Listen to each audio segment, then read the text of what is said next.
그런데 어째서 우리 신앙의 최전성기는 늘 오늘이나 내일이 아니라 그때, 예전에, 어제, 그 과거 속에 어느 시점이어야 하는 건가요? 우리가 비교해야 될 가장 첫 번째 대상은 과거에 가장 뜨거웠던 나예요. 가장 예수님 안에서 뜨거웠을 때, 눈물 콧물 쏟으면서 하나님 앞에 기도할 때 정말 은혜에 감동했던 그 시절의 나, 그때가 나의 가장 강력한 경쟁 상대입니다. 네가 다른 사람들보다, 아니 어제의 너 자신보다 오늘 더 나를 사랑하고 있니? 주님의 이 비교급 질문에 우리는 베드로처럼 떨리는 목소리로 대답해야 됩니다. 아멘, 그러합니다. 제가 어제보다 오늘 당신을 더 사랑하시는 줄 주님께서 아십니다. 그리고 오늘보다 내일 당신을 더 많이 사랑하겠습니다.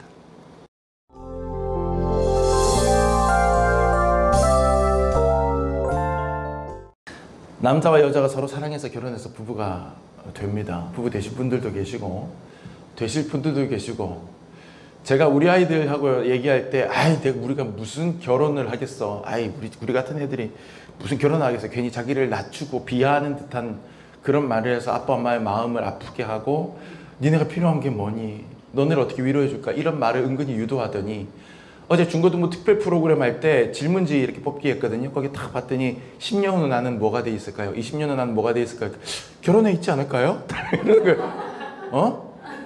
못한다 어쩐다 하더니 30년 후는 뭐가 돼 있을까요? 가정을 이루고 있지 않을까요? 그래서 얘들 속으로는 다르게 생각하고 있구나, 제가 그렇게 생각을 했어요.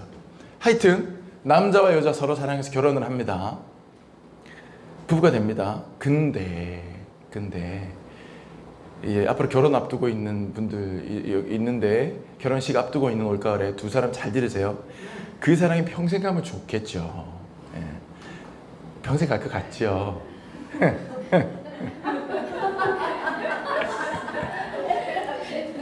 이게 결혼하고 살다 보면 강력한 경쟁자들이 등장합니다.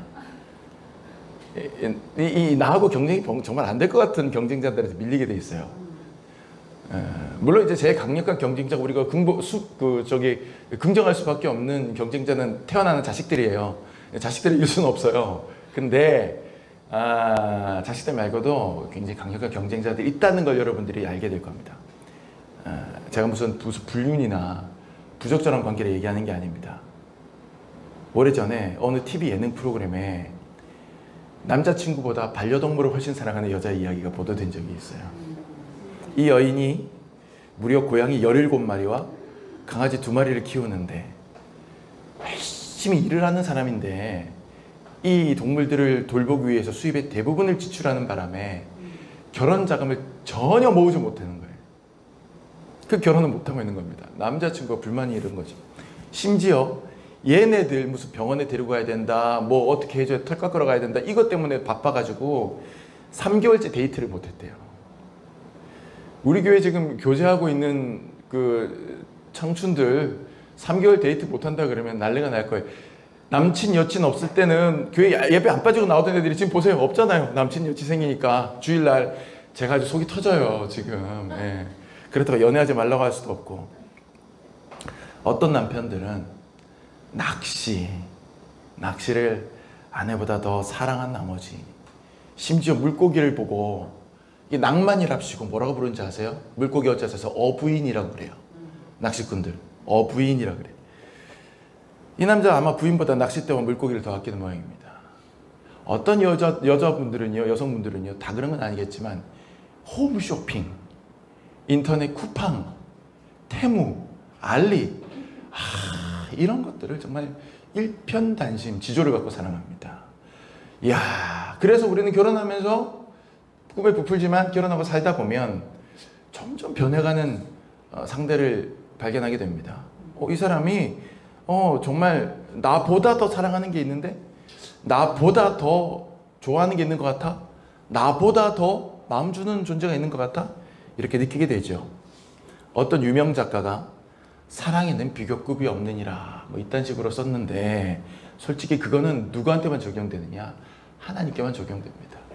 내가 너보다 얘보다 너를 뭐 이런 거 없이 그냥 절대적인 사랑 그 자체로 사랑으로 덮고 오는 존재는 하나님밖에 없어요. 하나님이 아니고서야. 이 땅을 살아가는 우리는 아무리 우리가 큰 사랑을 갖고 산다 하더라도 최수정이라도 가수 션이라도 차인표라도 사랑에는 비교급이 있다고 저는 생각해요. 인간은 어쩔 수가 없어요. 우리는 불완전해요. 누구보다 누구를 더 사랑하고 하는 비교급 사랑을 하고 있는 게 현실입니다. 오늘 말씀에서 바로 예수님께서 이 부분을 딱 파고드시는 거예요.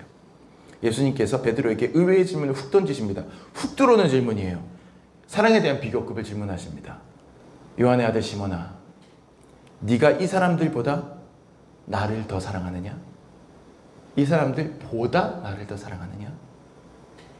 누구누구보다 비교급으로 질문을 하고 계신 겁니다. 여기서 예수님께서 말씀하시는 이 사람들보다 할 때 이 사람들에 대한 주석학자들의 의견이 다양해요. 해석이 다양합니다. 크게 보면 세 가지 정도가 되는데 첫 번째는 제일 많이 해석에 채택되는 해석이에요. 이 사람들이라고 하면 그냥 베드로 너를 제외한 나머지 다른 모든 사람들보다 너 나 제일 많이 사랑하니? 이 뜻이에요. 다른 사람들, 세상 사람들이 나를 사랑하는 것보다 다른 크리스천들이 나를 사랑하는 것보다 너 나를 제일 많이 사랑하니? 이렇게 예수님께서 물으셨다라고 하는 해석이 이게 일반적으로 제일 받아들여지는 해석입니다. 둘째는 조금 범위를 좁혀서 지금 너와 함께 물고기 잡다가 나를 만난 여기 있는 다른 제자들, 네 다른 동료 제자들, 옆에 있는 동료 제자들보다 네가 제일 많이 나를 사랑하고 있니? 이렇게 묻는 질문이다 라고 하는 해석이 있어요. 이것도 많이 선택되는 해석입니다. 근데 비교적 소수 의견이기는 해도 세 번째 해석도 존재합니다. 지금 여기가 디베레 호숫가잖아요. 베드로와 제자들이 예수님이 부활하셨는데 아직 그 마음속에 두려움이 가득해서 자신의 생업의 현장으로 다시 돌아가서 거기서 물고기 잡고 있다가 부활하신 예수님이 나타나서 직접 떡 구워주시고 생선 구워주시고 해서 먹이시면서 지금 이 말씀 하시는 거거든요. 그러니까 지금 베드로가 자기 생업의 도구로 돌아간 상황인 거예요.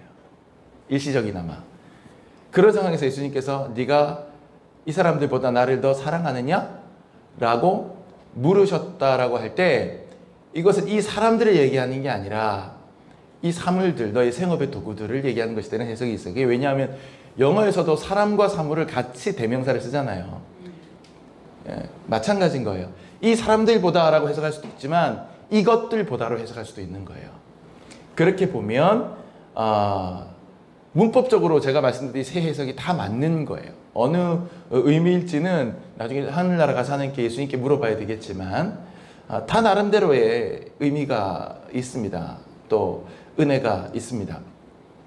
어느 해석이 맞다 틀리다를 떠나서 지금 우리가 분명하게 이 말씀을 통해서 깨달을 수 있는 것 하나는 예수님께서 지금 이 표현을 사용해서 베드로의 사랑을 확인하고 계시다는 거예요. 이것들보다, 이 사람들보다, 무엇보다. 베드로야, 너는 세상 사람들이 나를 사랑하는 것보다 더 많이 나를 사랑하느냐? 베드로야, 너는 지금 내 옆에 있는 가족, 자녀, 동료들보다 나를 더 사랑하느냐? 베드로야, 너는 지금 네가 손에 쥐고 있는 물질과 일보다 나를 더 사랑하느냐?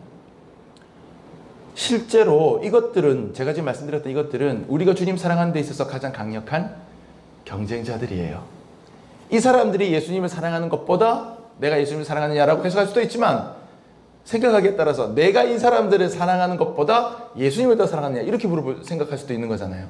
해석이. 이 사람들보다 나를 더 사랑하느냐, 이 사람들이 예수님 사랑하는 것보다 내가 예수님 사랑하는 총량이 크냐 이렇게 해석할 수도 있지만 내가 이 사람들을 사랑하는 마음보다 내가 예수님 사랑하는 마음이 더 크냐 이렇게도 볼 수 있는 거예요. 문법적으로는 그렇잖아요. 해석하기에 따라서. 그러니 경쟁자들일 수 있어요. 이 사람들은, 이것들은. 그러니까 그 마지막 세 번째 해석 같은 경우에는 그런 경우잖아요. 내가 이것들을 사랑하는 것보다 예수님 더 사랑하느냐. 바로 그거잖아요. 세 번째 해석이. 그러니 어떤 면에 있어서는 예수님보다 더 사랑하는 경쟁자들은 우리 주변에 널렸습니다. 정말로. 그런데 오늘 저는 여기에다가 한 가지 더 비교 대상을 더 붙이고 싶은 거예요. 예수님 말씀에 뭐 하나 더 붙이는 게 좀 송구스럽긴 하지만 근데 제가 신앙생활 해보고 목회해보고 제 스스로가 한번 돌이켜볼 때 야, 이게 사실은 진짜 강력한 경쟁자는 따로 있다. 이 생각을 제가 해보게 됩니다. 그건 뭐냐면 나 자신이에요. 나 자신인데 내일의 내가 아니에요. 어제의 나입니다. 어제의 나. 엄밀히 말하면 과거의 나. 우리는 보통 내가 아닌 다른 사람들과 내 신앙을 비교하는 일에 익숙해 있어요. 내가 집사야. 그러면 보통 다른 집사들은 어느 정도 하지?를 보게 돼요. 보통 집사님이라고 불리는 사람들 기도를 얼마나 하고 교회 봉사를 얼마나 하고 헌금을 얼마나 하고 뭐 이런 것들을 보게 돼요. 그리고 내가 이분들보다 좀 더 하는데 하면 입으로는 생각으로는 겉으로는 전 늘 부족해요. 하지만 솔직히 저 속마음 저 구석에는 그래도 내가 집사인데 이 정도 하면 이런 생각이 돼요. 내가 권사인데 내가 장로인데 다른 권사 장로들하고 비교하면 꽤 나쁘지 않은 신앙생활 하고 있는 거 아니야? 이만하면 어느 정도 괜찮은 거 아니야? 내 스스로가 그런 생각 들기 쉽습니다. 목사들도 마찬가지예요. 내가 목사인데 옆 교회 목사는 이런 식으로 목회해. 저 교회 목사는 저런 식으로 목회해. 근데 참 눈살 찌푸려져요. 근데 나는 그렇게 안 해. 그러니 나는 꽤 괜찮은 목사야 라고 생각하게 돼요. 나보다 잘 나가는 목사라고 소위 사람들이 말하는 목사가 저 정도 한데 나는 이 정도 하잖아. 그러면 내가 드러나지 않아서 그렇지 나 꽤 괜찮아. 그런 식으로 비교해요. 그러니까 내가 저 사람 정도보다 나은 정도의 선만 맞추면 그러면 나는 괜찮아. 꽤 만족해도 돼. 라고 결론을 내릴 수가 있는 겁니다. 이게 비교급의 함정이에요. 거기서 멈춰버리는 거예요. 누군가와 비교하기 시작하면 그렇게 우리는 다른 사람들과 나를 비교하면서 신앙생활의 깊이를 가늠하죠. 근데 그렇게 하면 그 사람하고 비교하면 그 수준밖에 안 돼요. 그걸로는 부족하죠. 사실 우리가 비교해야 될 가장 첫 번째 대상은 과거에 가장 뜨거웠던 나예요. 가장 예수님 안에서 뜨거웠을 때, 가장 예수님 안에서 정말 눈물 콧물 쏟으면서 하나님 앞에 기도할 때 정말 은혜에 감동했던 그 시절의 나, 그때가 나의 가장 강력한 경쟁 상대입니다. 내일의 내가 가져야 될 경쟁 상대는 비교급의 대상 누군지 아세요? 오늘의 나예요. 오늘의 나. 우리는 나 자신에게 단도직입적으로 이렇게 물어야 됩니다. 나는 어제의 나보다 더 예수님을 사랑하고 있는가? 나는 작년보다 더 주님께 충성하고 있는가? 나는 과거에 처음에 은혜 받고 뜨거웠을 때보다 더 뜨거워져 있는가? 그것부터 비교하고 나서 다른 사람하고 비교하는 게 마땅합니다. 일단 내가 과거의 나보다 영적으로 한참이나 다운되어 있고 한참이나 냉랭해져 있고 한참이나 열심히 떨어져 있다라고 한다면 지금 아무리 내 옆에 있는 다른 이들과 비교해서 나은 신앙생활을 한다고 해도 내가 제대로 신앙생활을 하고 있다라고 말할 수 있겠습니까? 김 집사보다 더 예수를 사랑하는가? 이권사보다 더 예수님께 충성하는가? 비교하기 전에 나 자신이 예전보다 더 예수님을 사랑하고 더 충성하는가? 그거 먼저 생각해 보자는 말씀입니다. 우리 젊은 친구들은 알 거예요. 리즈 시절이라는 말이 있어요. 뭡니까? 어떤 뜻으로 써요? 리즈 시절 준민이? 제일 잘, 그렇지. 딱 안 나오잖아요. 리즈 시절. 제일 잘 나와요. 지민이도 알아요? 리즈 시절? 지민이까지 안 돼요. 자, 리즈 시절이라는 말은 지금 얘기했던 것처럼 전성기가 지나가 버린 사람의 과거 한때 괜찮았던 때 최전성기를 리즈 시절이다 라고 합니다. 그래서 무슨 여배우 리즈 시절 이러면은 제일 예뻤던 나이 때 사진을 딱 올려놓기도 하고 아무개 리즈 시절 이러면 제일 왕성하게 활동했던 때를 이렇게 올려두기도 하고. 근데 이 말의 유래가 이렇습니다. 리즈라고 하는 말이 어디서 나왔냐면 축구팀 이름이에요.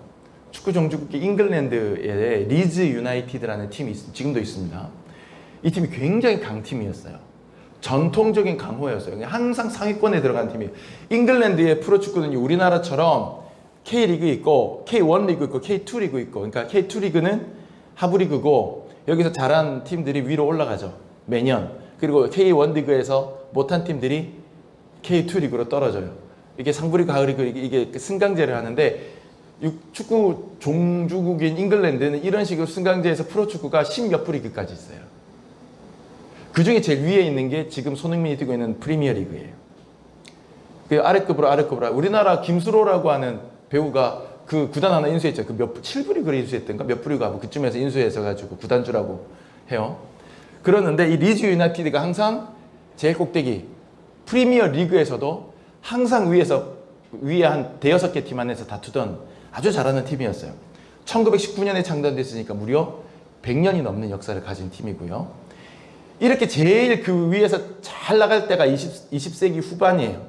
20세기 1990 몇 년대부터 2000년대 초반까지, 극초반까지 세계 최고의 축구 리그라는 잉글랜드 프리미어 리그에서도 수차례 우승도 했고 상위권에 머무르던 강팀이에요. 그리고 딱 그 최전성기를 구가하던 그 시절에 이 팀에서 인기가 제일 많았던 선수가 한 명 있었어요. 앨런 스미스라는 선수가 있었습니다. 앨런 스미스 잘생겼어요. 잘생긴 외모에 굉장히 뛰어난 스타. 그래서 잉글랜드 국가대표도 뽑혔던 선수입니다. 이 팀의 중심이에요. 근데 이 선수가 잘 나가니까 인정받으니까 리즈 유나이티드도 센 팀이지만 이것보다 더 센 팀, 더 영국 축구를 대표한다는 팀에서 스카우트 제의를 오니까 이 자기 리즈 팀을 버리고 그리로 넘어갔어요. 근데 어디냐면 박지성이 뛰던 시절에 맨체스터 유나이티드라는 팀이에요. 박지성이 팀 동료가 됩니다. 같이 뛰었어요. 그런데 리즈 유나이티드에서 뛸 때는 핵심 자원이고 모든 선망을 한 번에 받았는데 맨체스터 유나이티드로 딱 가니까 거기엔 누가 있냐면 여러분 축구 잘 모르시는 분들은 잘 모르겠습니다만 아시는 분들은 알 거예요. 전설적인 선수들 호나우두 지금도 뛰잖아요. 그래서 호나우두, 박지성, 라이언 긱스, 폴 스콜스, 게린 네빌 여러분 제가 지금 말씀드리는 선수들은 진짜 지금도 다 잉글랜드의 전설들이에요. 그래서 그 선수들이 같은 시기에 한 팀에 모여 있었던 팀이 맨체스터 유나이티드입니다. 그 당시에 맨체스터 유나이티드는 아무도 맞붙어서 이길 생각을 못했던 팀이에요. 그냥 나갔다 가면 유럽 대항전 나갔다 가면 무조건 1등. 자기네 나라에서도 그냥 몇 년 연속으로 1등. 이런 팀이었어요. 그 팀에서 불러주니까 리즈 팀을 버리고 거기로 갔더니 그 쟁쟁한 자기보다 더 쟁쟁한 선수들이 깔려있어 거기서 빛을 못 본 거예요. 그냥 점점 밀려나니까 후보 선수로 추천하다가 이 앨런 스미스가 좀 더 약한 팀으로 이제 트레이드 되고 좀 더 약한 팀으로 트레이드 되다가 나중에는 2부 리그로 가서 뛰게 되고 아래 리그로 가다가 나중에 어디까지 가냐면 4부 리그 선수가 돼요. 근데 그때 외모의 변화가 리그 하이로 떨어질수록 점점 이제 산적처럼 변하는 거예요. 아주 이 외모 수준도 떨어지고 실력도 떨어지고 이렇게 되니까 사람들이 앨런 스미스 때 리즈 시절이 좋았는데 근데 그 리즈 유나이티드라는 팀도 앨런 스미스를 내보낸 다음에 떨어집니다. 계속 떨어집니다. 프리미어 리그 꼭대기에 있던 팀이 하부 리그로 떨어지는 거예요. 지금까지 올해도 프리미어 리그 승격이 실패했어요. 올해도 2부 리그에서 뜁니다.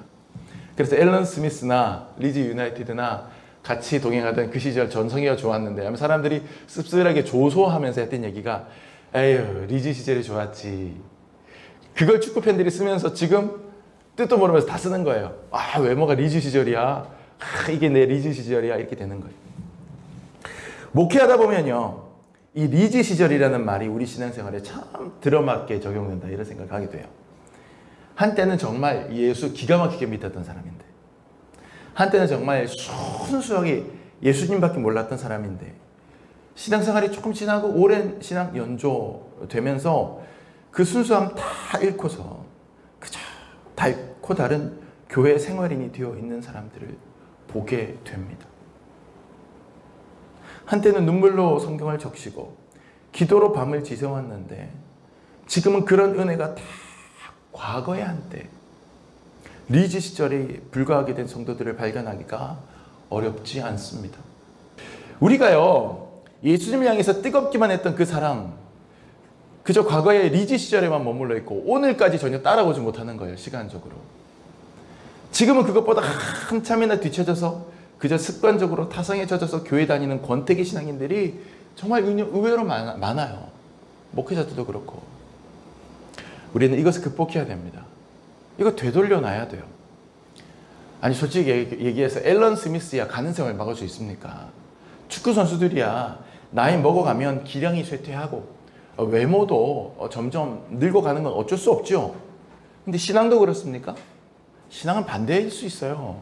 신앙은 연저가 오래되고 나이 먹어갈수록 쇠퇴하거나 쇠약해지거나 늙어가는 게 아니라 오히려 더 깊어지고 무르익어야 되는 거 아닙니까?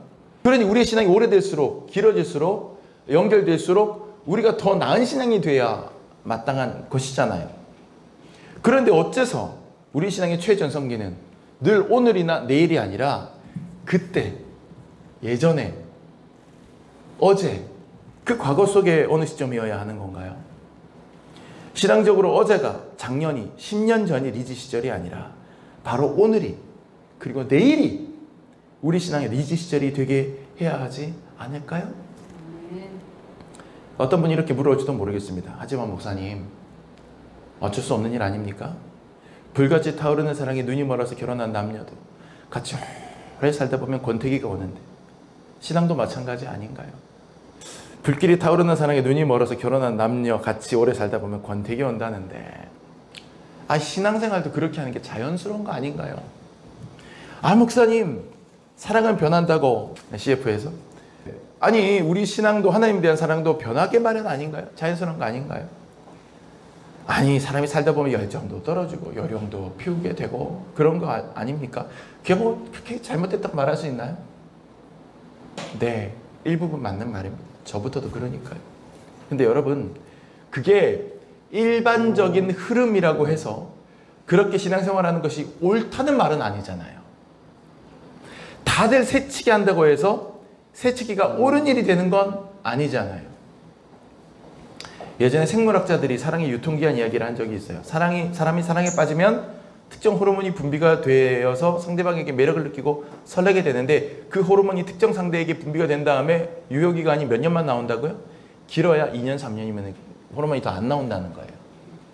그러니 사랑이라는 것은 겨우 2, 3년의 유통기한을 가질 뿐이다 라고 과학자들이 정떨어지게 얘기를 하는 거죠.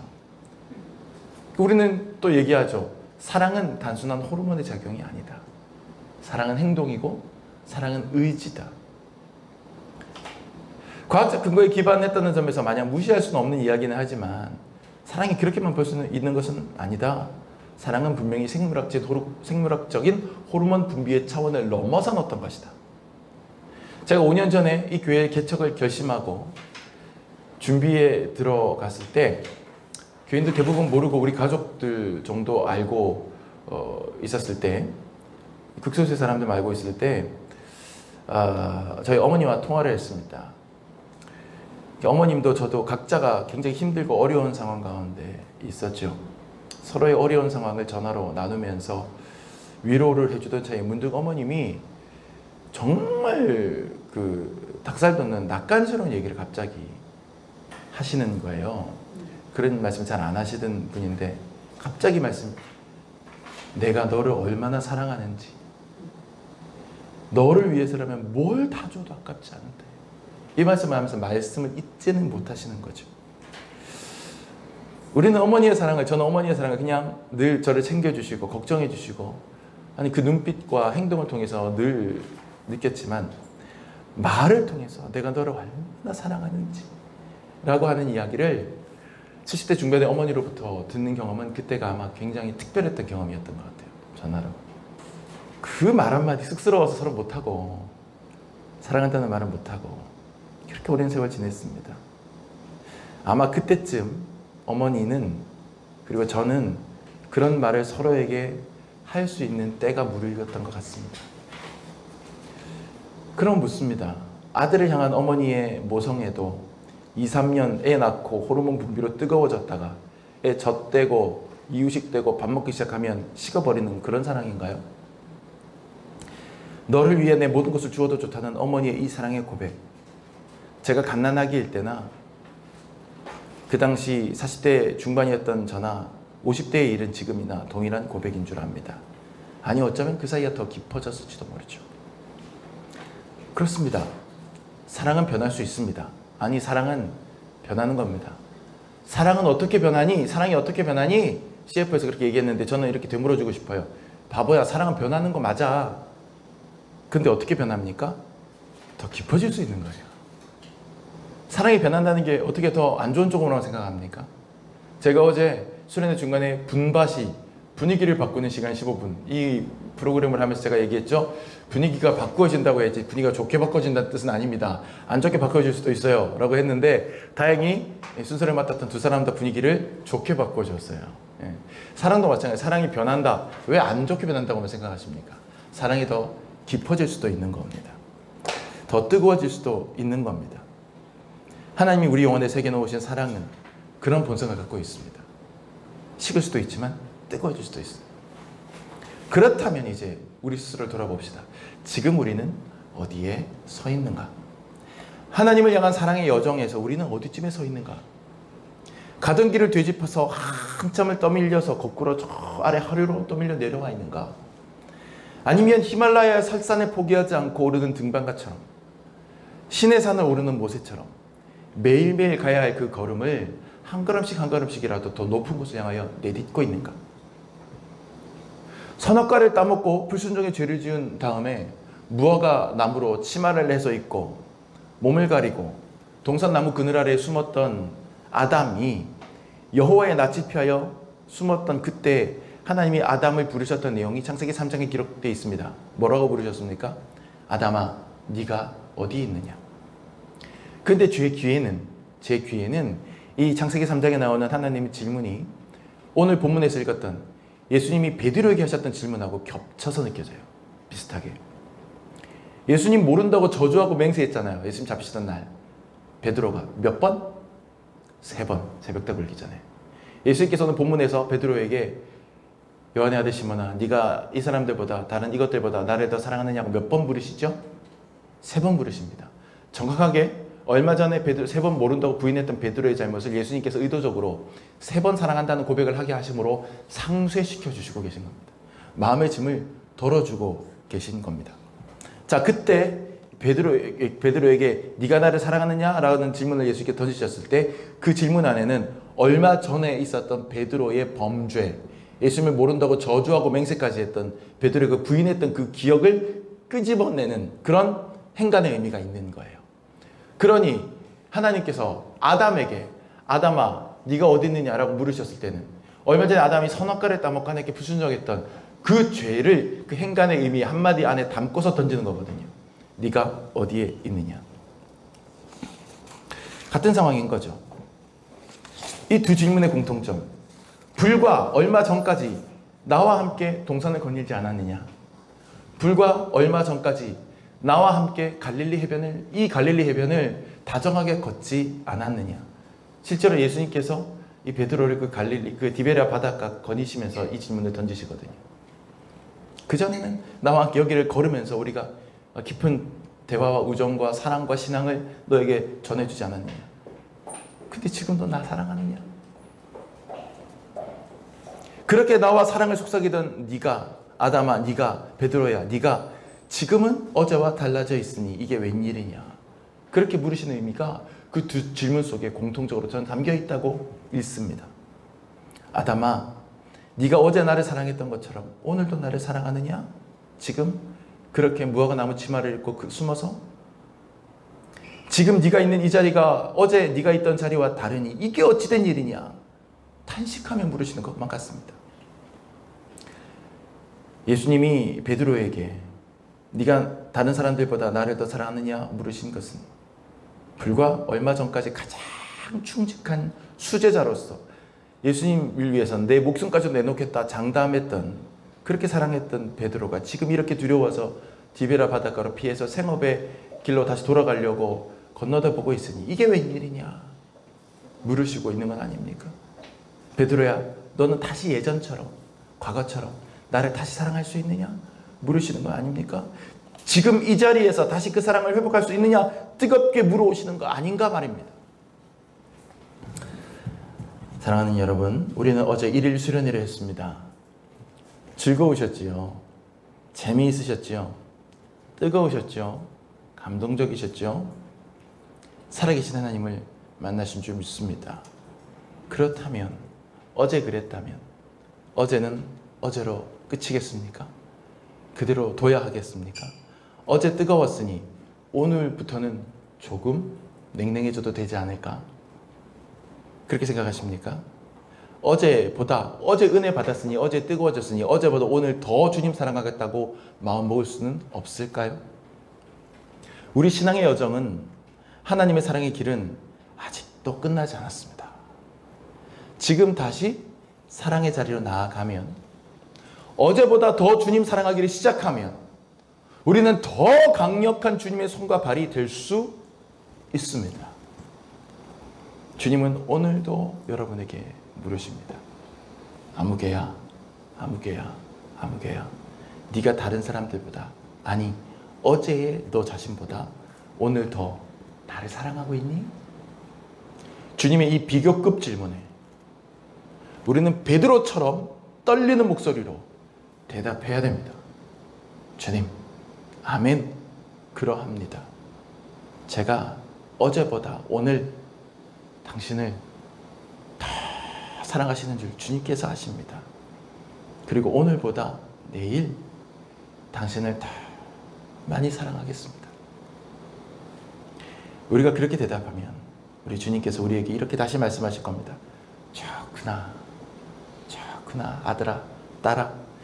그렇다면 이제 그 사랑 가지고 네 주변에 방치되어 있는 나의 어린 양들을 돌보아 주지 않겠니?